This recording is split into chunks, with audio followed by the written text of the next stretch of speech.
Au fait, je dois te raconter une vieille histoire. Il était une fois une reine dont la beauté n'avait d'égal que sa générosité. Elle était vénérée par ses sujets et veillait sur eux avec bienveillance. Cependant, tout ceci changea soudainement un jour. Et le cœur jusqu'alors si bon de la reine devint froid et empli de cruauté. Bien qu'elle eût gardé la même apparence qu'auparavant, on eût dit qu'un démon avait pris possession de son être. Dès lors, elle se lança dans une campagne d'invasion, au mépris de la vie de ses sujets. À mesure que son territoire s'étendait, toujours plus de ses gens périssaient. Et un jour, comme en réponse aux prières du peuple, une sorcière fit son apparition. Elle manipulait une étrange énergie d'une couleur semblable à l'émeraude.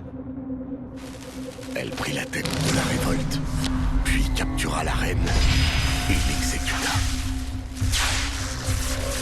Du sang qui s'écoula du cadavre, naquirent des créatures monstrueuses qui se dispersèrent et envahirent les terres du monde entier. Cette histoire est la légende de la reine de Grenat.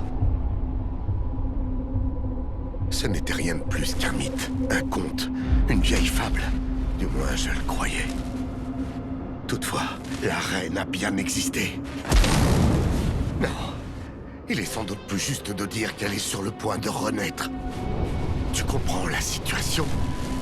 La reine de Grenat revient. Il faut à tout prix empêcher son retour dans ce monde.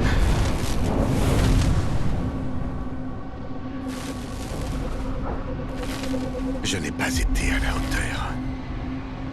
Je fais donc appel à quelqu'un d'autre. Oui. C'est bien toi, Cloud. J'attends ta venue à l'hôtel hanté. Ne perds pas de temps.